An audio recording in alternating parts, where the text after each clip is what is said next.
ఇంత హైప్ ఉన్న మూవీ 2025లో లేదు రాదు. తమనన్న బీజిఎం కి, థియేటర్ లో సౌండ్ సిస్టమ్ కి, ఫ్యాన్స్ అరుపులకి దిమ్మ తిరిగి మైండ్ బ్లాక్ అయింది. నా జీవితంలో నాకు ఎప్పుడు ఇలాంటి మైండ్ బ్లాక్ అవ్వలేదు. ఫాస్ట్ గా మనం రివ్యూలోకి వెళ్ళిపోయి మూవీ గురించి మాట్లాడుకోవాలంటే, first half of the movie మీరు ఎంత ఎక్స్పెక్టేషన్ అయినా పెట్టుకోండి, మీ ఇష్టం, మీరు ఎంత ఎక్స్పెక్టేషన్ అయినా పెట్టుకోండి, దానికి మించి ఉంటుంది మూవీ. కానీ సెకండ్ హాఫ్ మాత్రం డిసప్పాయింట్ చేసిందనే చెప్పాలి. డిసప్పాయింట్ అంటే వెరీ డిసప్పాయింటెడ్ కాదు, మీకు ఆల్మోస్ట్ 1 hour సెకండ్ హాఫ్ లో కొంచెం లాగ్ అయినట్టు, డిలే చేస్తున్నట్టు, లేకపోతే సాగదీస్తున్నట్టు అనిపిస్తుంది సీన్స్ ని. ఎస్పెషల్ గా అర్జున్ దాస్ గారి పోర్షన్ ఏదైతే ఉందో మరీ అంటే మన పేషెన్స్ ని టెస్ట్ చేసింది అనమాట. పవన్ కళ్యాణ్ గారిని మీరు ఇంతకు ముందు ఎప్పుడు ఇలా చూసుండ్రు, ఇక మీదట చూస్తారో లేదో కూడా తెలీదు. అండ్ ఇమ్రాన్ హాష్మి గారి క్యారెక్టర్ నాకైతే అంత ఎక్కలేదు. సినిమాటోగ్రఫీ బాగుంది, యాక్షన్ సెట్ పీసెస్ బాగున్నాయి, లైటింగ్ బాగుంది, కొరియోగ్రఫీ బాగుంది, ఫైట్ కొరియోగ్రఫీ బాగుంది, అన్నీ బాగున్నాయి. ఇంకా మన తమనన్న విషయం చెప్పాలా సెపరేట్ గా? అసలు తమనన్న గురించి మాట్లాడుకోవడమే అనవసరం. బుర్ర పాడైంది నాకు ఇవాళ.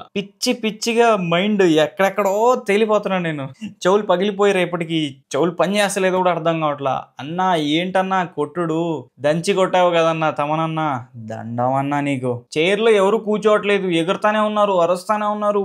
నా పక్కన ఉండేవాడికైతే నోట్లో నుంచి అరిచి వాడికి మాటలు కూడా రావట్లేదు, ఆ లెవెల్లో అరిచాడు. కాకపోతే సెకండ్ హాఫ్ లో మాత్రం అరిచే స్కోప్ చాలా తక్కువ ఇచ్చారు. క్లైమాక్స్ బీభత్సంగా ఉంటుందని ఎక్స్పెక్ట్ చేశాను, అది కూడా కొంచెం డిసప్పాయింట్ చేసి. ఎంటర్టైన్మెంట్ వాల్యూ అంటే ఈ మూవీకి dragon has 3 heads. Pavan Kalyan గారు, సుజీత్ గారు, తమనన్న దుమ్ము దులిపి అవతల పడేశారు, బీభత్సం సృష్టించారు అంతే. నా పర్సనల్ ఒపీనియన్ అయితే నాకైతే మూవీ చాలా బాగా నచ్చింది. సెకండ్ హాఫ్ లో అర్జున్ దాస్ గారి పోర్షన్స్ లాగ్ అవ్వడం వదిలేస్తే మూవీ బీభత్సంగా ఉంది, అద్భుతంగా ఉంది, అదిరిపోయింది.